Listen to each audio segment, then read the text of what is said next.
I think continually of those who were truly great, who from the womb remembered the soul's history through corridors of light where the hours are suns, endless and singing, whose lovely ambition was that their lips, still touched with fire, should tell the spirit clothed from head to foot in song, and who hoarded from the spring branches the desires falling across their bodies like blossoms.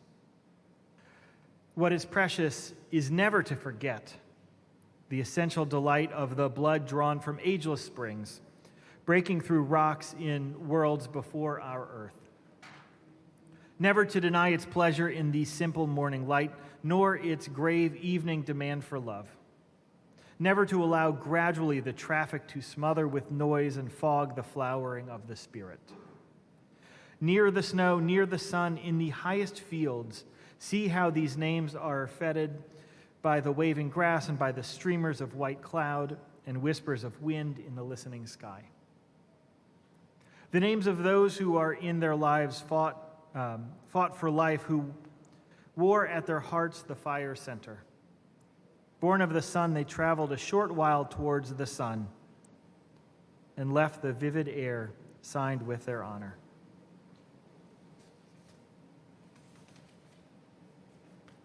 We gather today to celebrate the life and mourn the death of Sara Claire Ritter Traylor. Sara was a mother, a daughter, a sister, a friend, a pilot, the glue of a family, a conductor, host, and curator of culture and humanity in a part of Baton Rouge. I'll explain, you'll hear more about that later in the service. My name is Nathan. I'm one of the ministers here at this church. I first knew Sara when I officiated her husband Neil's memorial service. They were not members of the church when we did it. Many of the stories her family told me were almost the same stories they told when he died. The best story that I can think of that encapsulates who Sara was, at least from my vantage point, actually happened during Neil's service. And let me pause here to say that while it's always true, it's especially true for women of this generation, that we should not ever define people by their other relationships, but they should be able to stand on their own. So the family was waiting in the office, which is what we usually do for a service like this. We sort of wait till all the guests arrive before we come in.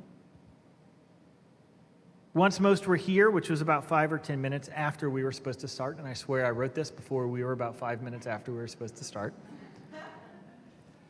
I started walking the family towards the sanctuary. We were already a little late, and our poor music director was repeating the music over and over. But because there were a handful of people right outside the sanctuary, we had to stop at every single one. Where Sara would look them the first person in the eyes, grab their hands, get so close that I don't actually know what they were saying, and talk until someone in the family nudged her on. And then she would do the exact same thing with the next person. And there was at least 5 or 6 people in a line while everyone was waiting to start the service.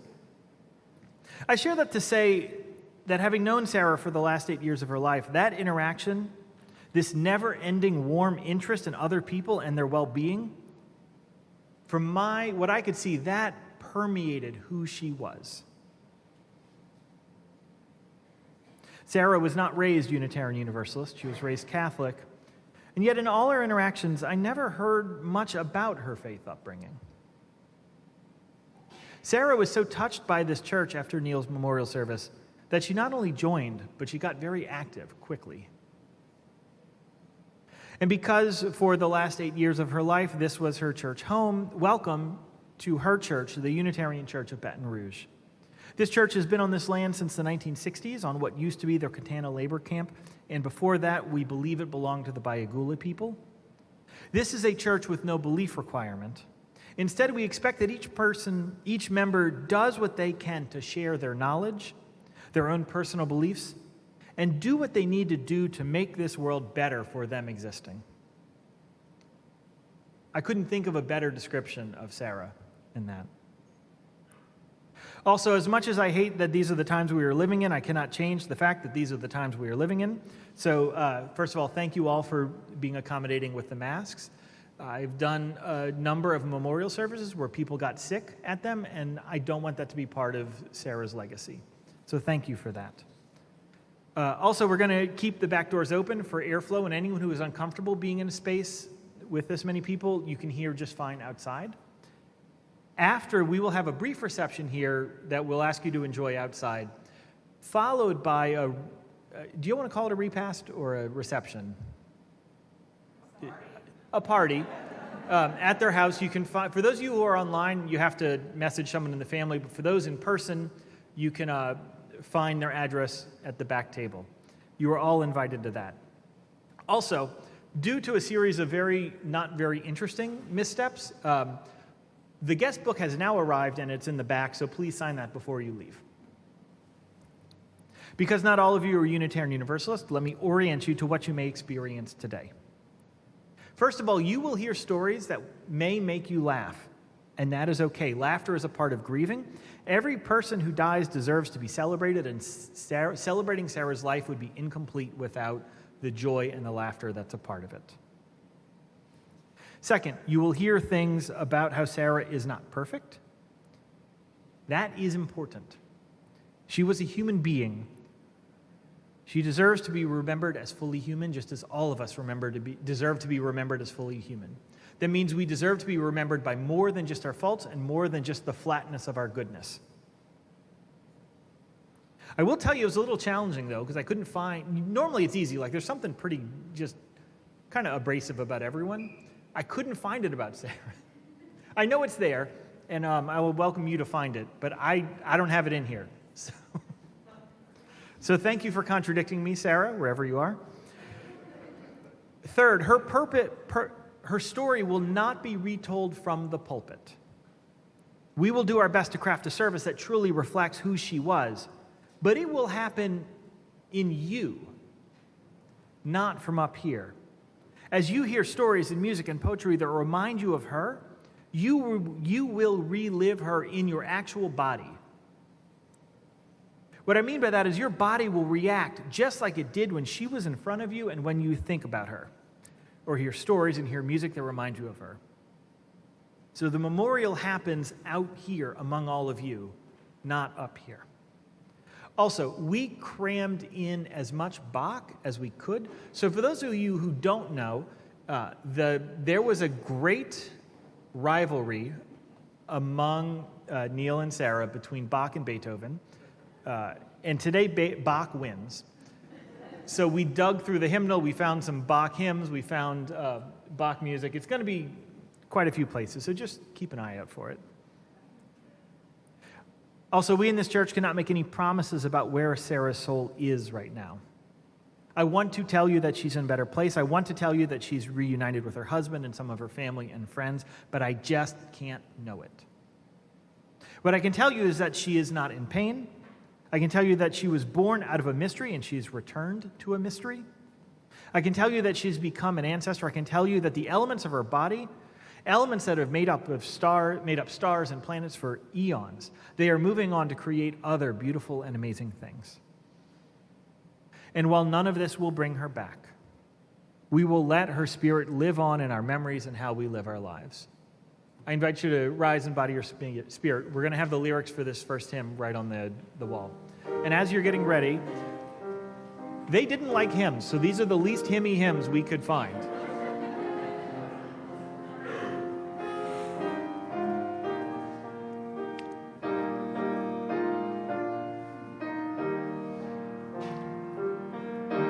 We would be one as now we join in singing our hymn of love to pledge ourselves anew to that high cause of greater understanding of who we are and what in us is true. We would be one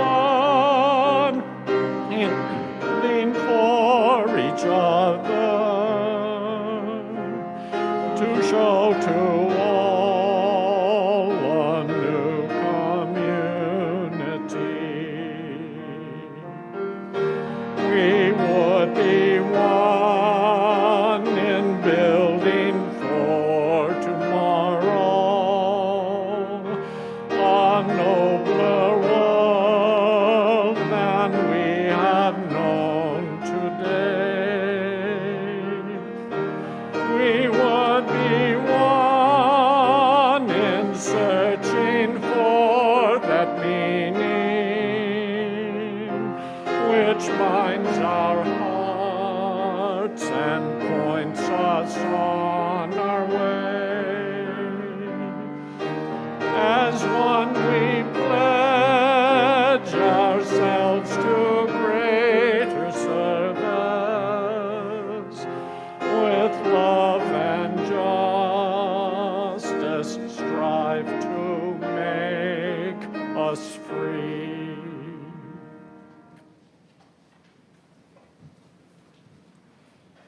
I would like to invite Sarah's children up to light our chalice.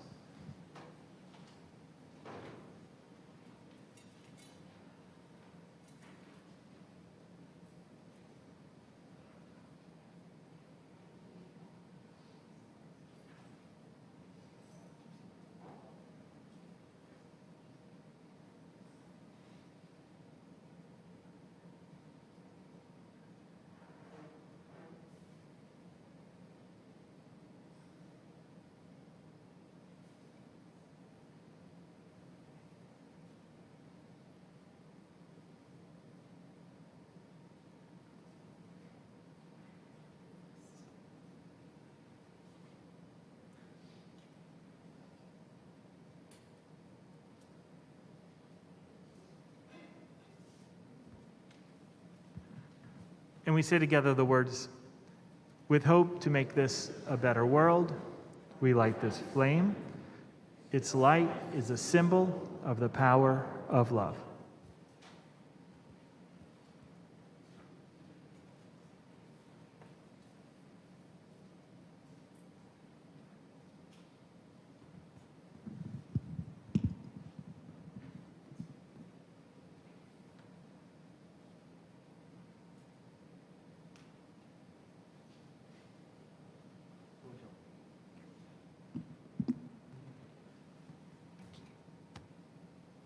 Whew, I'm out of breath now. I'm Liz, and I'm going to read a poem by Carrie Shippers, In Your Next Letter. Please describe the weather in great detail. If possible, enclose a fist of snow or mud. Everything you know about the soil, how tomato leaves rub green against your skin and make you itch. How slow. The corn is growing on the hill. Thank you for the photographs of where the chicken coop once stood. Clouds that did not become tornadoes. When I try to explain where I'm from, people imagine cornbread, cast iron, cows drifting across grass. I interrupt with barbed wire, wind, harvest air that reeks of wheat and diesel. I hope your sleep comes easy now that you've surrendered to the upstairs. Hope the sun still lets you drink one bitter cup before its rise. I don't miss the flannel shirts, radios with only AM stations, but there's a certain kind of star I can see from where I am. Bright, clear, unconcerned. I need your recipes for gravy, pie crust, canned beans, canned green beans. I'm sending you the buttons I can't sew back on. Please put them in a jar beside your bed. And in your next letter, please send seeds and feathers, a piece of bone or china you plowed up last spring. Please promise I'm missing the right things.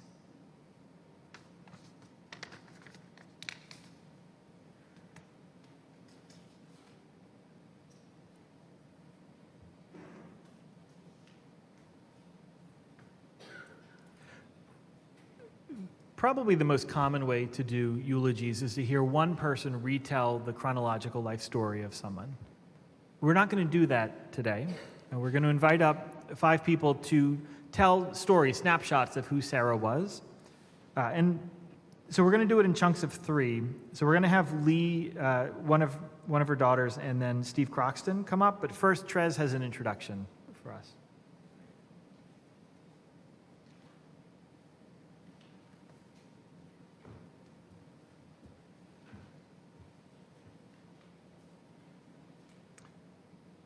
First of all, thank you all for coming. We're honored to have you come here to share our memories of our mom.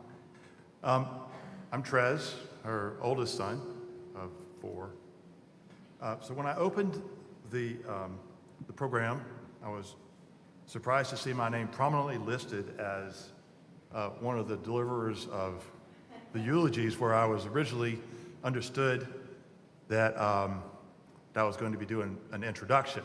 So indeed, there will be an introduction, and I'll be followed by people that are very, very capable. My sister and Steve and Blake, all who are noted in their capacities to orate with purpose and meaning. And I'm sure that I'll probably need one of these eventually as part of the program. But I did want to say something about my mom, that a thank you to her, and to tell her that, how proud we are as a family of her creation. So all of our family, none of it would be possible without her efforts and her devotion to family and her devotion to extended family, strangers, people standing around late for the funeral. But it was through her efforts that made all of this possible, all of our family and all of our memories of her. So we were very, very proud of who she was, or who she is, her legacy, the legacy that she leaves in all of us, all of our personalities, and all of our desires and expectations of life have all been formed distinctly by her. Her and Dad, but in the last 5, 6, 7 years since Dad's death, did I get that wrong? 8? She formed a new life without Dad. Of course, it always included us. We were very fortunate to have her be able to live out the life that she wanted. She wanted to age in place, and that was made possible by the caregivers that, who's here? Is Gail still here? Gail. And Maria, I didn't see Maria. Can you guys stand up? Anybody who was a caregiver?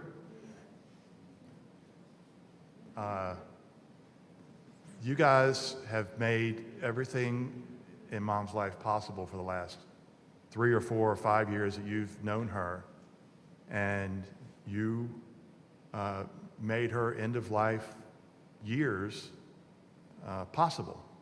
Without your dedication and your skills and abilities and patience, I might say that,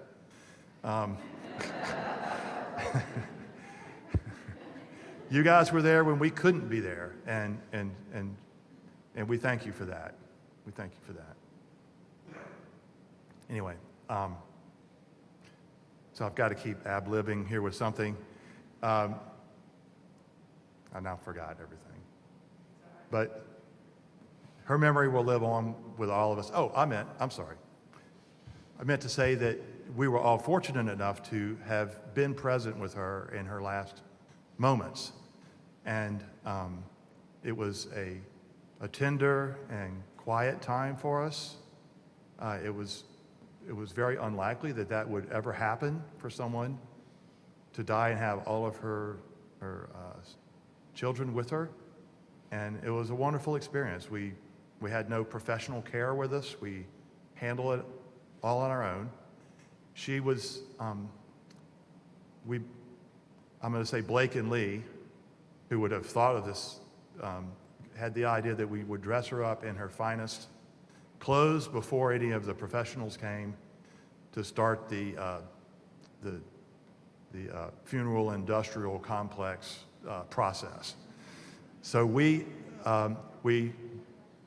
dressed her up, and that was a little bit of effort. She was no longer able to help us. And Blake and Lee found some fingernail polish, and we did her nails, and we did her toenails, and had a proper sending off of her. So I hope that when the day is done, she will have looked back at the stories that were told recounting her life, and would be proud of what she had done, and proud of what she's been able to contribute. Thank you. Lee, will.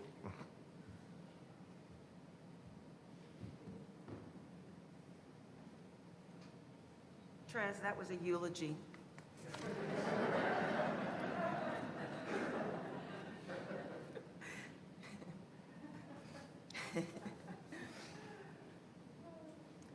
So my name is Lee. I am the youngest daughter. I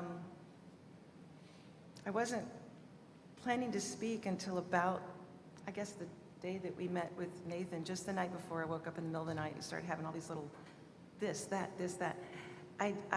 When I spoke for my father's memorial service, I remember just poring over my words and treating it like a writing project and just getting it all just right. I felt this real,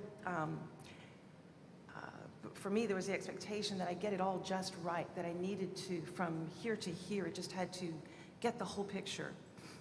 And this experience is very different. I just have these little snippets that I'd like to share, things that came to mind. So it's not as pulled together. It wouldn't win any awards in a writing contest, but what kept coming to me that night was Mom didn't want to go. And I don't say that with huge sadness. I say it with the emotion from great joy and delight to sadness, all of it, because Mom didn't want to go. She loved this life. She loved us. She took such delight in us. She took such delight in each and every day. She took such delight in the moon and the stars. She'd call us, late at night. Lee, have you looked outside your window? Go. Now, Mom, I'm in bed. It's all right. Get up. She took such delight in food, describing to us, the poem is perfect, describing to us in great detail what she had for breakfast when what she had was oatmeal and toast. But she took such delight.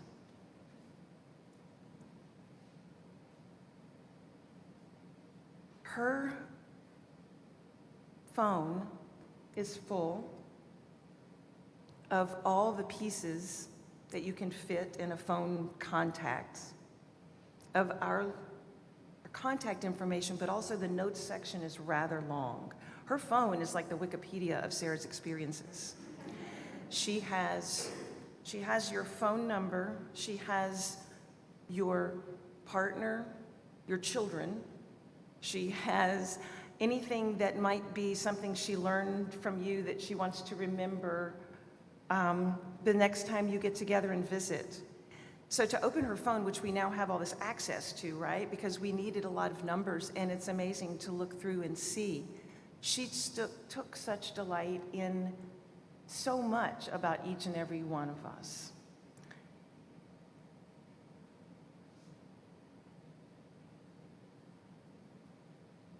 Her face, her twinkling eyes, her leaning in to hear your story. Her body, had the job of personifying all that was happening within her heart. And it's her body, those twinkling eyes, that we will miss. But her body told the story of really what was happening in something that has no way of being taken away from us.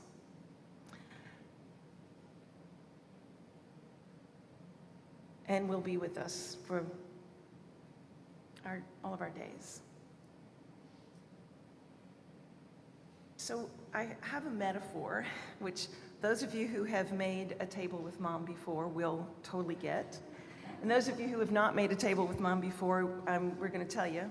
Anybody join in if you want. But Mom prepared a table for a meal in much the way that she viewed life. I think this is a possible metaphor. She prepared a table for the gathering that was to come. She was intentional. This is the way she is with our relationship. She was intentional about a table. It had to have the right utensils. We all know this. And not only the right utensils, but it had to be a complete, full set. It didn't matter if you weren't going to use the spoon, because you had to be ready for whatever was going to come up. This is how she is with us. She has loved us beautifully and has always been ready and flexible and open to whatever has come up in our lives, continued to wrap her arms around us. She took the time to create lines and balance on her tables. Color was important. Let's make it beautiful. Let's put a bowl of lemons in the middle of the table. She was prepared in her table for anything that would come its way and make it beautiful. In fact, we have so many pictures, and if you are joining us at the house, we have this long slideshow full. It's much more than what you saw just now, but it's just much more candid and live. You'll see lots of dining room tables. Empty ones, because she took such pride in the table before we made a mess of it, and then those with us all around. In the end, the table was a mess. Everything that was needed was there and was experienced with gusto, and the lovely mess that was left really is the lovely mess that is our lives. And it was that lovely mess where she found her delight and joy, because in my mind, that told the whole story from start to finish. She didn't want to leave. She didn't want to go. She didn't want to leave the table. Let's stay later. I'd love a cup of coffee when everyone has already left the table, right? She didn't want the days to end. I'd be in my bed, covers pulled up, so ready. And we'd already said our goodnights and our hugs and kisses at least twice. And then here comes her walker into my room. And she used a voice that was loud enough, like it was still daytime. And I was thinking it's whisper time, but no, she was ready to talk some more. She just didn't want to stop.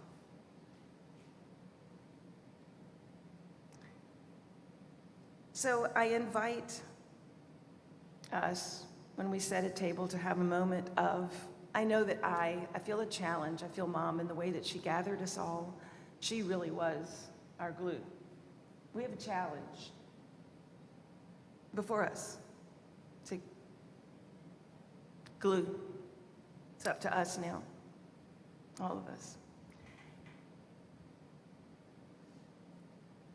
So I know that the next time I set a table and get ready for a meal with people I love, I'll think of my mom, and I'll look it up yet again because I can't remember where this fork is supposed to go, the small fork. I'll look it up again, and I'll remember my mom. She was incredible. And yes, Trez, I'm so proud of who she was, who she is, and what she created. We have an incredible family. And I'm grateful. So thank you.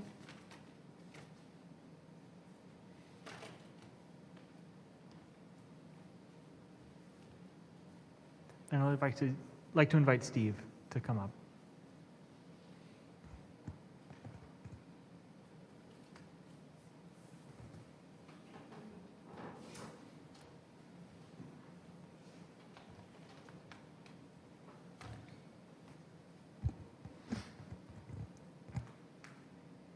Good morning, everyone. Lee, Trez, thank you for these introductions. I'm so touched. My name is Steve Croxton. I am so honored and humbled to be here today to take part in this lovely tribute and celebration of Sara Traylor's life. I've had the good fortune to have been a dear family friend of the Traylor family for a mere 56 years now. And for context, I'm pretty certain that I hold the Traylor family record for the most nights spent at the Traylor house by a non-family member. And there's some heavy competition from some of Lee and Blake's buddies. But I'm 100% certain that no single individual has more negatively impacted the Traylor family food budget than me, as I routinely ate my second dinner of the evening during most of my childhood at the Traylor family dinner table. Those experiences have given me some manner of perspective on the all matters Traylor. And I know that we are all so fortunate to have known and loved Sara for the amazingly bright, curious, analytical, and inquisitive person that she was. Sara has been one of the most influential people in my life, and I've loved and cared for her dearly almost all of my life. Importantly for me, I also know that she loved and cared for me dearly too. So with that, I'd like to share some thoughts about Sara, her life, and what I think is a remarkable and beautiful legacy. It's hard to know where to really start, frankly, to try and encapsulate in what won't be a completely short period of time. You guys would probably all have appreciated if I'd taken Lee's approach to this, which I failed at. But no matter what we say here today, we can't fully capture the spirit of her life, which has been so impactful on so many. But I'd like to try and grab, just if I can, a tiny sliver of that as best I can. Because while that sliver can't possibly do justice to the rich complexity of Sara's life, I do know that in combination with everyone here, each of these little tiny slivers that we all capture and weave together will help form a more fitting tapestry of the wonderful life that Sara filled with meaning and with purpose and with joy. So, Sara was truly a fascinating and fascinated human being, full of compassion, love, and empathy for others. She had a burning curiosity for the arts, literature, theater, and for every person with whom she met and interacted. I know that these qualities are very recognizable to all of you here today, and I know that everyone here shares so many of those comparable memories and fond recollections of your time spent with Sara. I've tried to think about some of the qualities and characteristics that made Sara so endearing to each of us, and this may be a little bit repetitive with what you've heard earlier, but I hope that some of these observations resonate with your own experiences with Sara. First, for Sara, family was paramount. Love of her family, her children, grandchildren, great-grandchildren, and all of her friends that were in her orbit was her prime focus. It really was.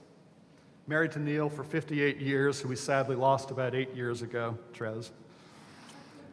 Theirs was a full partnership, both at home and at work. Together, they were magical. From that union sprung 4 amazing children, Blake, Trez, Lee, and Ivan, whom they so loved and adored. And what a grandmother. I couldn't step in to visit with Sara without her pulling out and recounting each one of her grandchildren, how proud she was of them. So to the kids and their grandkids, great-grandkids that are here, I really, really hope that you guys can appreciate what a special family you were a part of. And I hope that you certainly understand and know how special Sara's love for you was. So, Sara was one worldly and sophisticated woman. She's so incredibly curious and knowledgeable at so much of the world, but she rarely traveled extensively. But naturally, that didn't keep her away from all the books, the PBS specials, anything else that she could get her hands on to feed her interest in science and the arts. And I really think of Sara as such a humanist as part of her core being. And what I mean by that is that she had such a strong interest in people's welfare, in their well-being, in their values, and in the inherent dignity of all human beings. She manifested that by being intensively curious and inquisitive. As you've heard, she loved people, and that intense curiosity was to know who you are really deeply and what you were doing and what you were interested in. She had a really special way, as you've heard, of really seeing you, of seeing who you were as a person, of really looking deeply into your eyes and seeking out the good in everyone. And she did so with kindness and with gentleness. Sara could ask some hard questions in her effort to better understand and to know, but there was never any fear of answering those questions honestly, because really there was never any fear that there would ever be any judgment or repercussions, because you could always trust Sara, and that trust was infectious. Sara wanted to know you because she just wanted to know you. I think that we all inherently know when someone wants to know you because they listen. And Sara was a listener. When you visit with Sara, either individually or equally as a group, you always had her full and undivided attention. She was always all in with whomever she was speaking with, and you knew that you could discuss any topic under the sun, and that whatever was discussed would always garner her full and rapt attention, and her curious desire was just to listen and to understand. And while Sara was always up for serious conversation, she also had the most wondrous sense of humor, which I know you've all experienced. I'm going to miss her warm smile. I'm going to miss that twinkle in her eye when she was amused, and especially I'm going to miss her robust and hearty laugh, which was always so genuine and so completely unaffected. She was a friend to everyone, never preachy or dogmatic, light on advice, big on acknowledging one's feelings, and engaged. In recent years, she found a great place for that engagement in the wonderful community here at the Unitarian Church, where I'm confident her presence was a blessing and impactful to all with whom she came into contact with. And last but not least on her qualities, she was so quietly strong. Sara quietly but resolutely held things together during times when the family faced their share of adversity, and she did so always with dignity and with honor. So, the true picture of Sara's life would really be incomplete without spending a little bit of time discussing the Traylor household, if I could. So bear with me for just a moment, and I'd like to try and set the scene. I'm going to go back a few years, and for those of you that have only known Sara a little bit recently, bear with me as I try to paint a picture of life in the early years of the Traylor family household and all that she and Neil did to really foster a sense of family and a sense of community and inclusiveness that permeated family and friends and cast a really wide net. As I mentioned earlier, I met the Traylors when I was very young, actually at the early age of 4 to be exact, and Trez and I became fast friends, and that friendship has lasted our lifetime. So join me as I turn the clock back a few years to the late 60s and the early 70s, and all that those eras entailed. The Vietnam War, it was rock and roll, Nixon, flower power, racial tension and strife with the integration of schools here in Baton Rouge, just to name a few of these things. So kind of keeping those cultural forces in mind, imagine with me zeroing in on a small little neighborhood off of Perkins Road called Pollard Estates. So together, Sara and Neil curated a home of acceptance and broad inclusion. Traylor family hospitality was legendary, in which I know many of you have had the good fortune to experience firsthand. It was in this setting that Sara and Neil set out to raise 4 amazing children, and frankly, a pretty large subset of the neighborhood kids and associated school friends. For us kids, the Traylor household was this nexus of adventure. Checking in, children in the neighborhood of all ranges benefited from Sara and Neil's free-ranging largesse and come-and-go-as-you-please approach. It was truly an open door, an open household atmosphere with few real questions regarding what mischief you might actually be up to. As you might well imagine, this was a pretty enticing place to be as a young kid. So this household that Sara and Neil orchestrated was really it was also a little bit different than the other households in the neighborhood, which could otherwise just be described as fairly traditional, middle-class, white suburbia. For those of you that might know some of the TV series, picture Brady Bunch or Partridge Family kind of stuff. Traylor's house was a bit of that too, but with a twist. It was a tad quirky, a little avant-garde, very progressive, and some might even say a mite bit weird. It started with the house. So while all the other homes in the neighborhood could easily be called traditional suburban homes, the Traylor house was delightfully different. It was architectural. It was modern. The exterior and interior walls were angular, and I'm pretty certain that there wasn't a single right angle in the place. Floor-to-ceiling windows stretched across the back of the house, and these angled transom windows in the living room allowed light to seep in and to create an airy openness. It was unlike any other home in the neighborhood. And that's not where it stopped. As one entered the house, you would often be welcomed with a Wagner opera or Bach or Beethoven symphony wafting through the spaces. Toby, the great family dog, who may have been of questionable pedigree, eagerly greeted visitors with a wagging tail. Some of the art in the household was near scandalous. There was a portrait of a woman with a single bared breast that will forever remain etched in my mind as one of my earliest curiosities. It was against this physical and experiential backdrop that life unfolded for the early years of the Traylor family. Growing up in that orbit, I think, was genuinely an idyllic childhood. Music was ever present, and on any given day, the sounds of Fleetwood Mac or Broadway musicals like Godspell or popular soundtracks like Grease or Saturday Night Fever were on in the playroom, and high schoolers lined up to practice disco steps and line dances. Parades of kids traipsed in and out of this house from nearby neighbors and friends' homes, like the Butler and Neely families, the Boziers, the Hoffmans, where nightly kickball games were routine in the summer, and the free-ranging days in nearby pastures and woods where we all built campfires and engaged in other sorts of misdeeds were all part of daily life. Several tree houses were constructed on the premises, the supplies for which were unknowingly donated by builders of nearby new homes.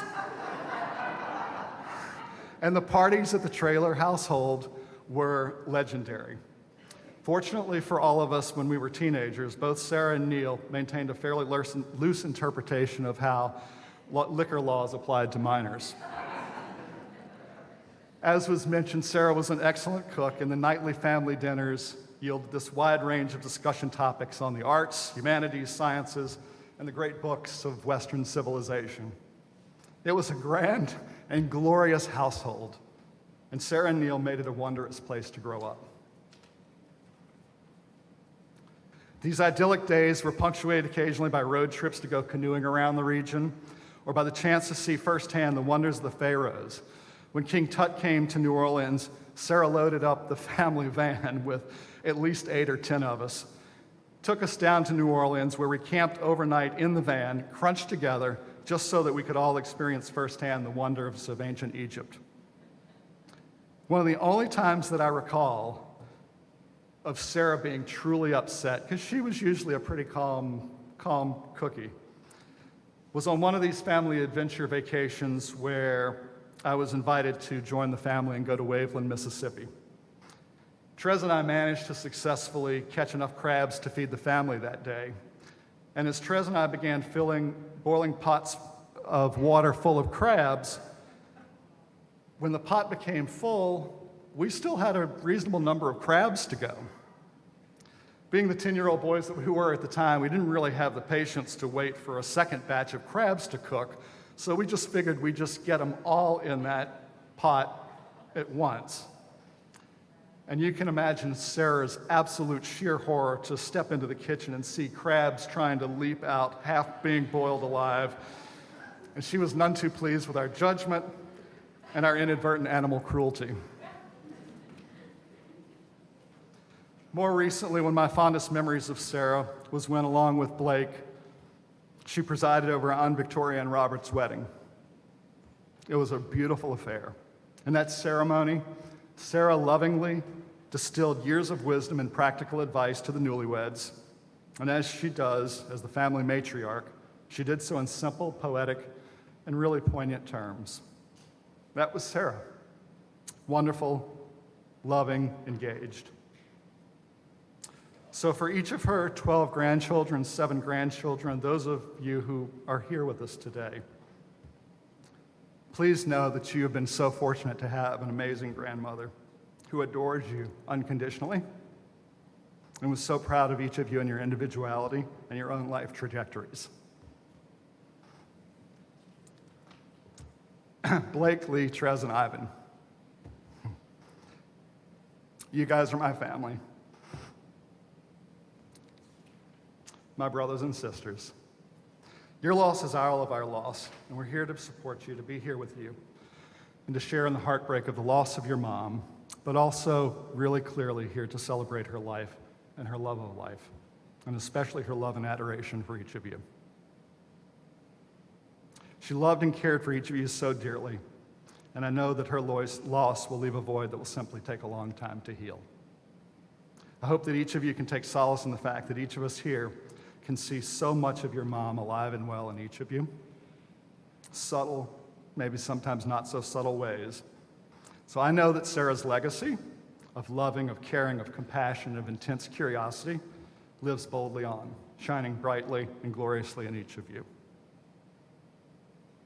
I know that you have made her proud.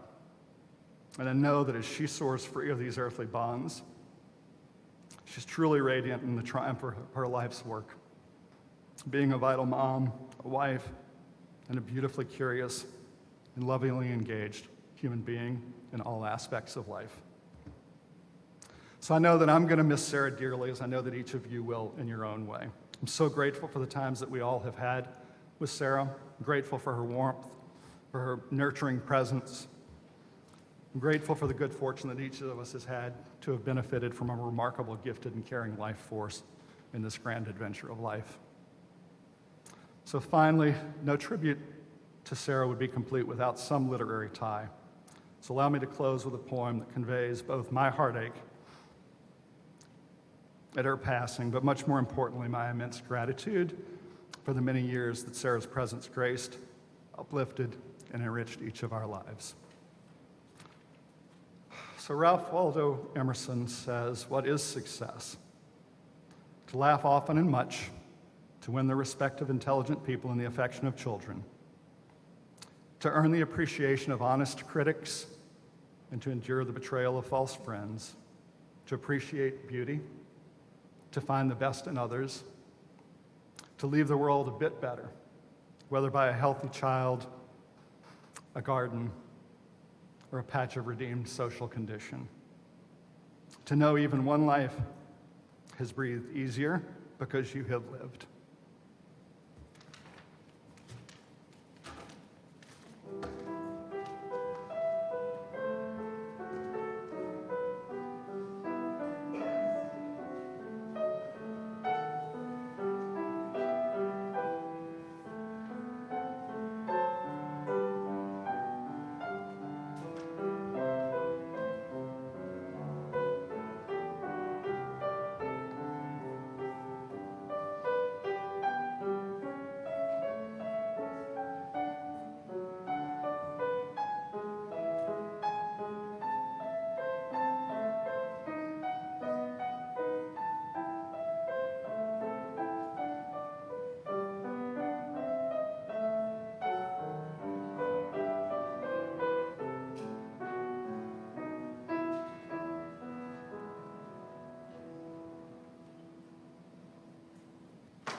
Our next eulogist will be Becky Curo, a longtime member of this church and able to speak on a lot of who Sara was here.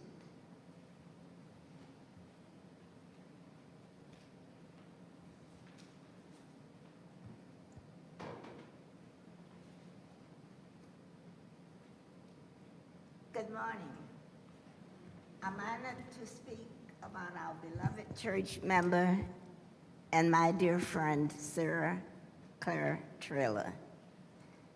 Several members shared their memories of Sara, which helped me to frame this reflection. My memory of Sara goes back to the first time that she attended a Sunday morning service. I recognized her as a visitor, and after the service, I walked across the aisle where she sat and greeted and welcomed her. She introduced herself, and as we chatted, she said that her husband's memorial service had recently been held here, and that is how she found our church. She attended Sunday services regularly and seemed to feel very much at home. She said on one of those occasions as we talked that though she and her late husband were not church people, she was happy that she had found this church. She was happy to have found new friends here. She signed off as a member in October 2014 and lost no time in becoming immersed in the life of the church.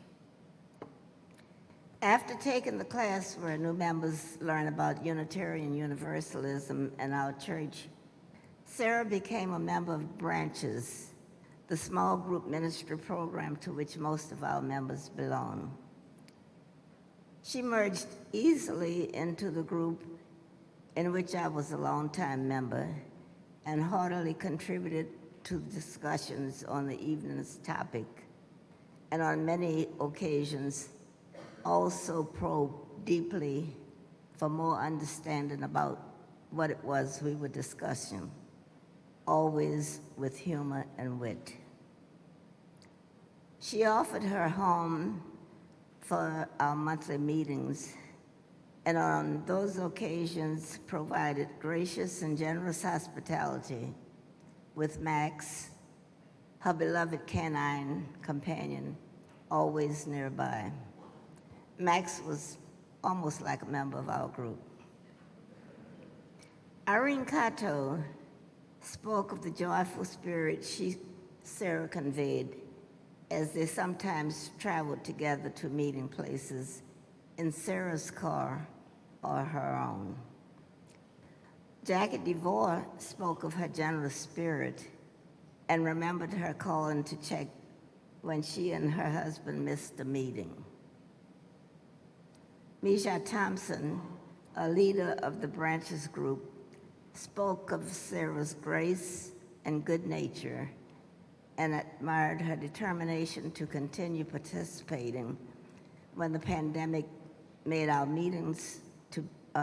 it necessary for our meetings to be on Zoom, although Sara was sometimes a bit frustrated and aggravated with the technical glitches with her cell phone. One of Sara's early involvements was with our congregational care team. She diligently checked on members she followed on her watch list and gave detailed updates on their conditions at our meetings. Liz Hamlin, co-chair of the congregational care team, said that Sara was always willing to generously lend a helping hand, exuded warmth and a kind heart, and she said that seeing her always brightened her day. In 2017, Sara enrolled in Cakes for the Queen of Heaven, a class in feminism and feminist theology. Suzanne Bess, a co-leader in the class, spoke of Sara's incredible curiosity and eagerness to learn, and her ease in joining in discussions and sharing her personal history, speaking freely and lovingly of her late husband, her children, and her grandchildren. Suzanne Sarah became a member of that Cakes group, which is a women's group in our church. Diana Dora noted that she became immersed in the group immediately. Suzanne admired Sarah's determination to enjoy life, traveling twice with the Cakes group on their annual trip, on their annual weekend beach trips to Pensacola, Florida. Diana Dora further noted that on those trips, Sarah participated fully in the weekend's activities. She found Sarah to be very friendly and outgoing and was happy to spend that time with her and wished that she had gotten to know her better. Sarah was an enthusiastic participant in our various social justice activities. Janet Mulder, co-chair of the social justice team at the time, remembered that she began attending social justice meetings not long after becoming a member. Janet also fondly remembered how Sarah warmly greeted her whenever they met, and that she always gently rubbed her arm. Sarah sometimes joined other members of the church at the monthly luncheon meetings of Together Baton Rouge, a coalition of congregations and community-based organizations in which our church is an original member and longtime supporter. Suzanne Best noted that in 2018, Sarah participated in Beloved Conversations, an 8-week series of workshops which address racism and racial justice, which Suzanne co-chaired. I'm sure that there is much more that can be said of Sarah's almost 8 years as a devoted and active member. Suffice it to say that she fully engaged in the life of the church and demonstrated through her involvements and contributions that she loved her newfound faith community. She endeared herself to all who knew her through her graciousness, warmth, friendliness, sense of humor, and warmth. I'm happy that she found us, and I will always remember her fondly. She will be sorely missed.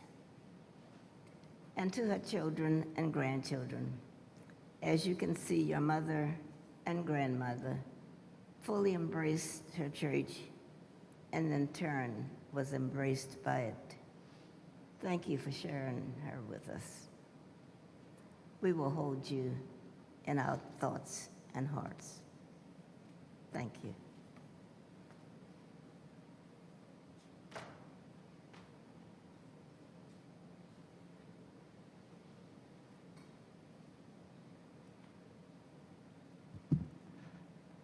Next is Irina, and then Blake will finish this off.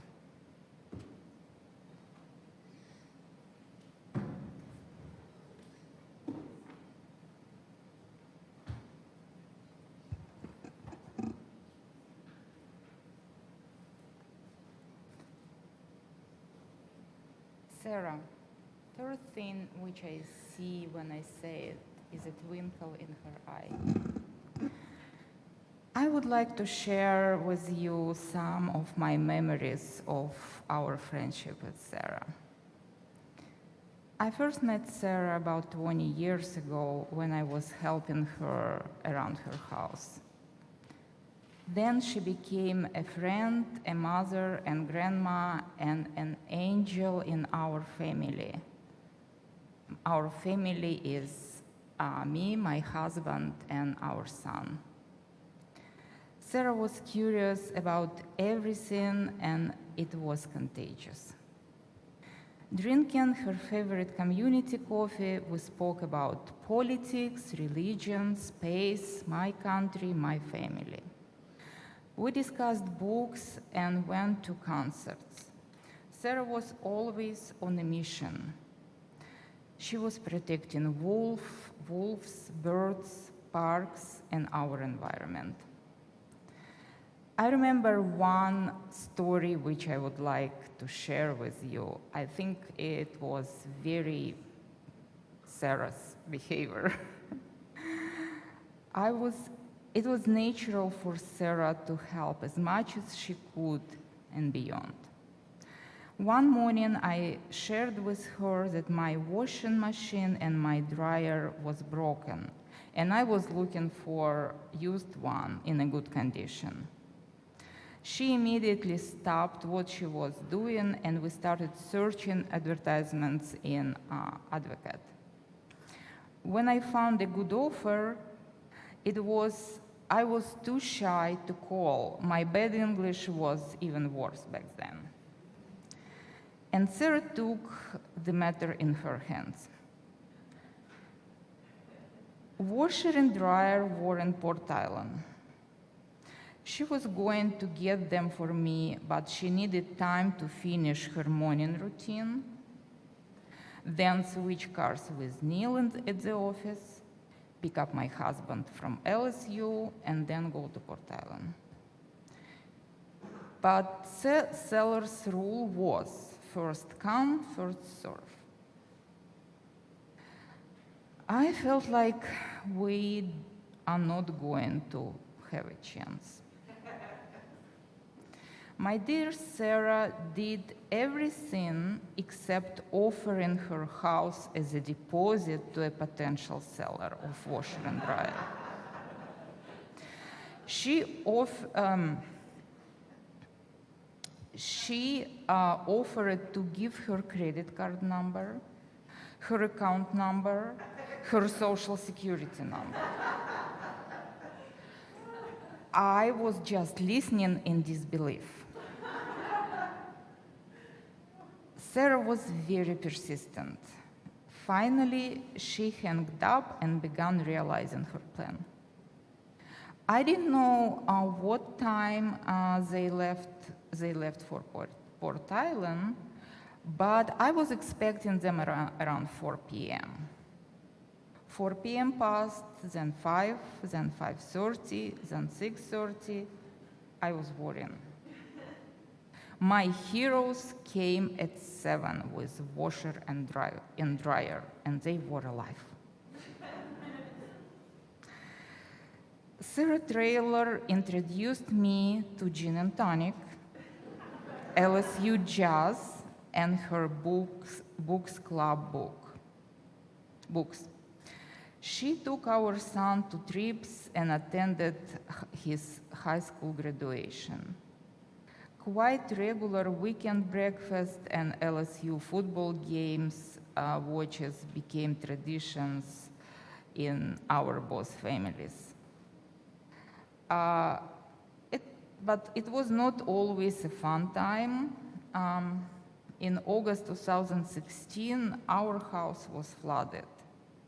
At that time, my husband was working out of state, and my son was in college, also out of state.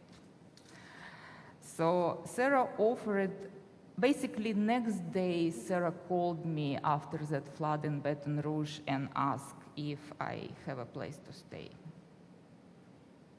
After a week, I took her offer.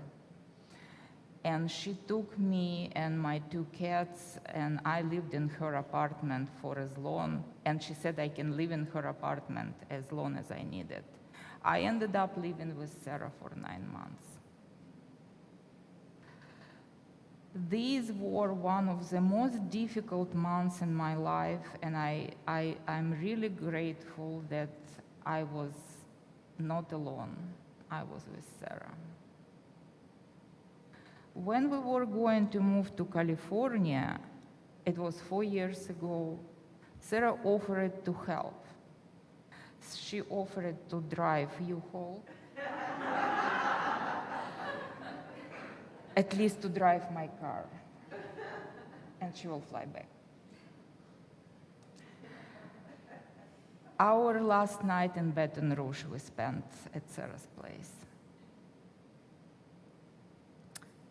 Last time I saw Sara last year, I had a brief visit to Baton Rouge and we had a nice lunch together.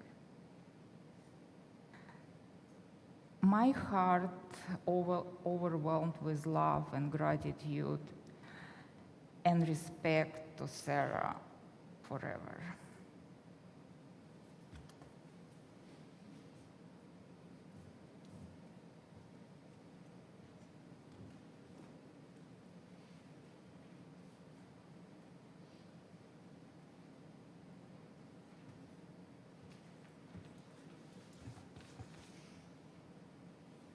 Hello, I am Blake Traylor. I'm Sara's oldest daughter.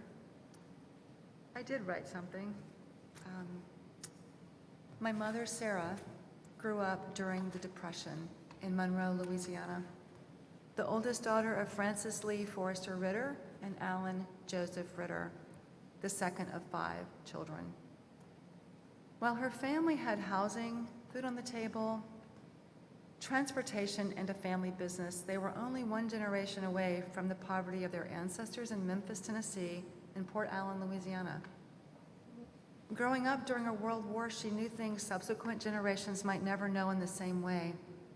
How to butcher a chicken at a young age, how to get up early in the morning to light the heat for the household, how to weather substantial community losses to a world war, and the utter delight of a fresh-picked pear pulled from the tree out back after school as she escaped into a book for hours of uninterrupted bliss. Her mother always worked in the family business, indeed had a head for numbers that glued the business together. Not unlike my mother's role in the engineering design business she would start down the road with her future husband. She lived during a time when folks didn't question so much, when holding together took precedence over individual concerns, when the collective had an eye on one another, to together pull the burden of life, to do whatever it took to survive. It shaped her determination, her ability to accept and celebrate life as a work in progress, and her openness to consider new ideas.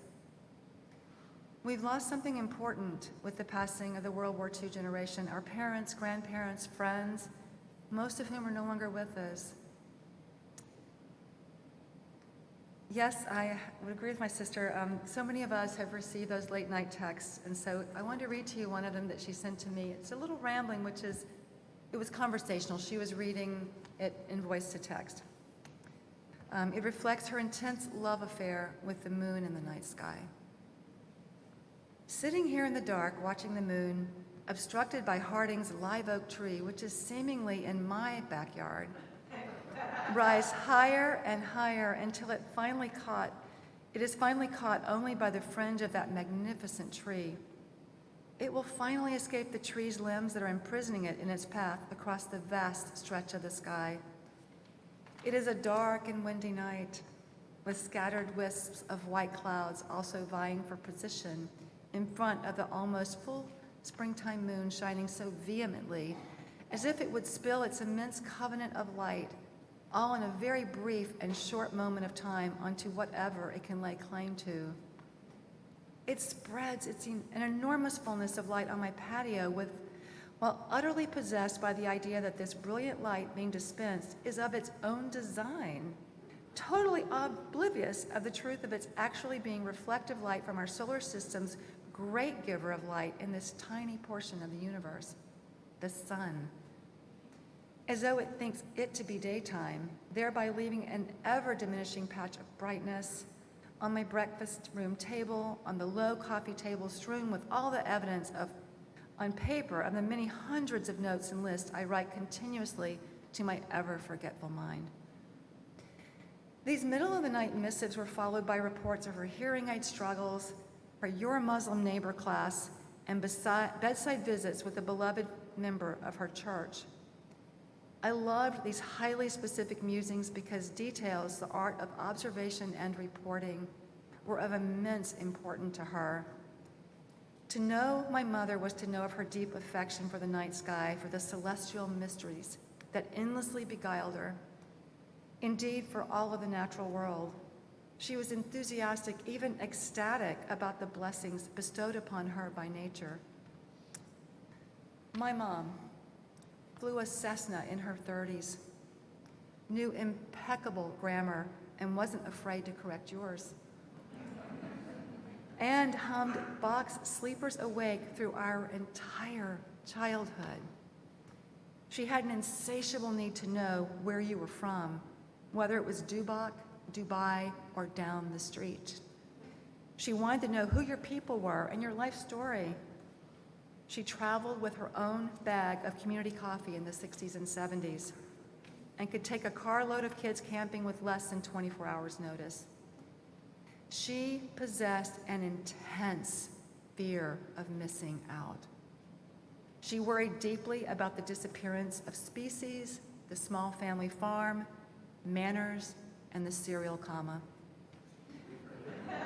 She taught us the value of fairness and remaining open to ideas and possibility, to be inquisitive, to engage the world in utter delight with humor. She was genuine, unfiltered, front and center. For me, she was the person to whom my morning journal entry could easily have been a handwritten letter, and often was. Someone with whom I could share anything, always available for meaningful heart-to-heart talks with a moment's notice. Who will we ask about pluperfect tense, Mercury in retrograde, the weather, our ancestry? We will miss our resident editor, always on call and able to help us shapeshift our reckless misuse of the English language.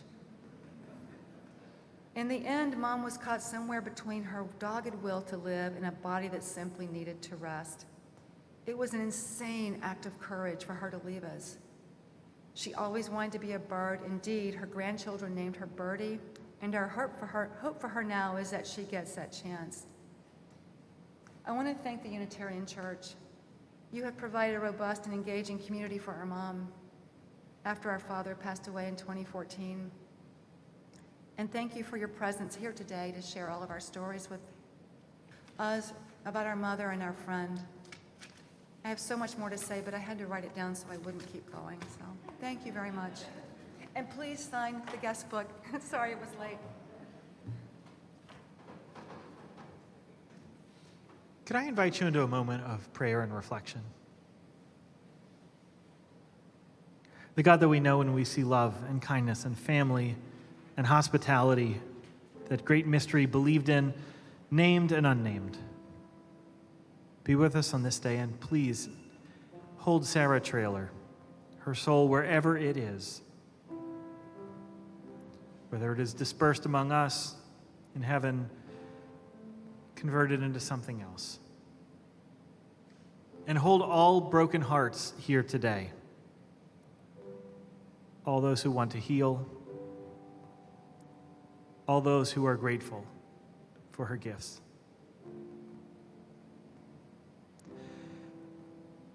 Help us to make today a day that we bring more understanding into the world, more peace into the world, more love into the world. May we be healed. Amen. Wherever you're seated, let's sing.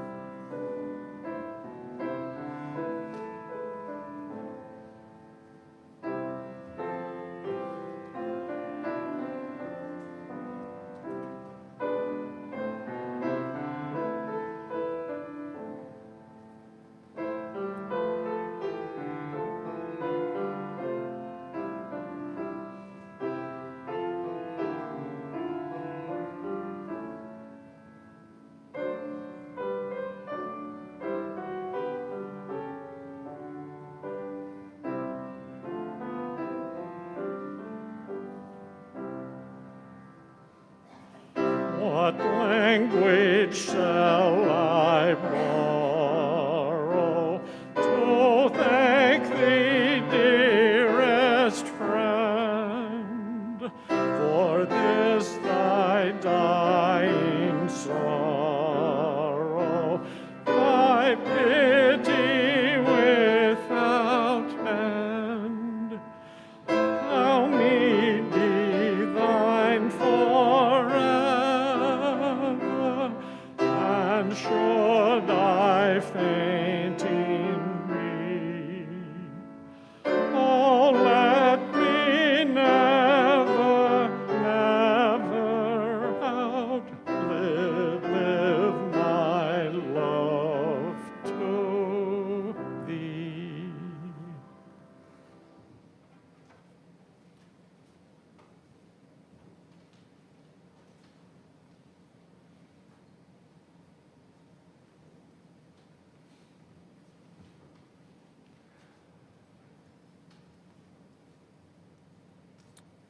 My name is Ivan Traylor, and I'm going to read a poem, High Flight. Oh, I have slipped the surly bonds of earth and danced the skies on laughter's silvered wings. Sunward I've climbed and joined the tumbling mirth of sun-split clouds and done 100 things you have not dreamed of. Wheeled and soared and swung high in the sunlit silence. Hovering there, I've chased the shouting wind along and flung my eager craft through footless halls of air. Up the long, delirious burning blue, I've topped the windswept heights with easy grace, where never lark or ever eagle flew. And while the silent, lifting mind I've trod, the high, untrespassed sanctity of space, put out of my hand and touched the face of God.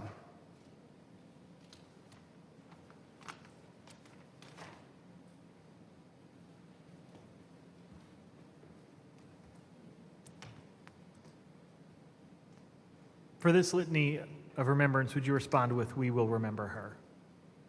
In the rising of the sun and when it goes down, in the blowing of wind and in the chill of winter, in the openness of buds and the rebirth of spring, in the blueness of sky and the warmth of summer, in the rustling of leaves and the beauty of autumn,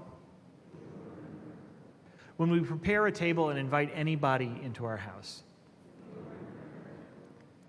when we hold on to life just a little too long, when we interrupt someone else's sleep to take in the night sky. So long as we live, she too shall live. Sara Claire Ritter Taylor's body has given all that it can give. On June 14th, she took her last breath. Her body has been given over to the purifying flame. Some of her ashes will be scattered on the Buffalo River, and some will be interred in Monroe with her family. Sara's family extends an invitation to all of you to gather at their house directly after the small reception after this. You can join them at the same home where Sara and Neil welcomed in so many people over the years. While her life here has ended, her spirit, how she lived her life, will live on through each of you as you remember her and live a life of kindness, hospitality, and compassion. I invite you to rise in body or spirit for our closing hymn.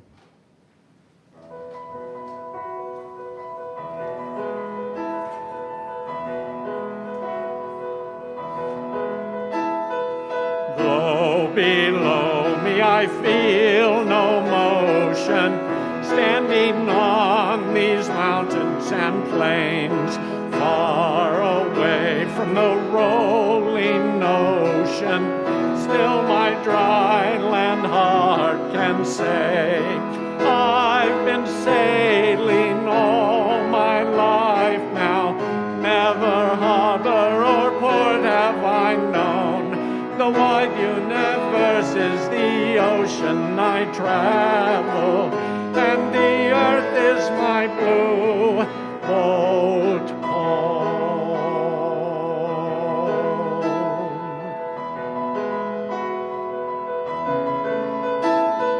Sun, my sail, and moon, my rudder, as I ply the starry sea, leaning over the edge in wonder, adding the questions into the deep, drifting here with my ship's companions, all we kindred pilgrims else, making our way by the lights of the heavens in our beautiful blue boat home.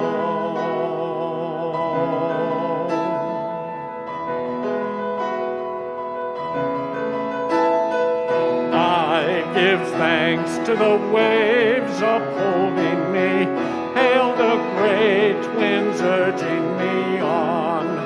Great the infinite sea before me. Sing the sky my sailor's song. I was born upon the fathoms, never harbor or port have I known. The wide universe is the ocean I travel, and the earth is my blue boat home.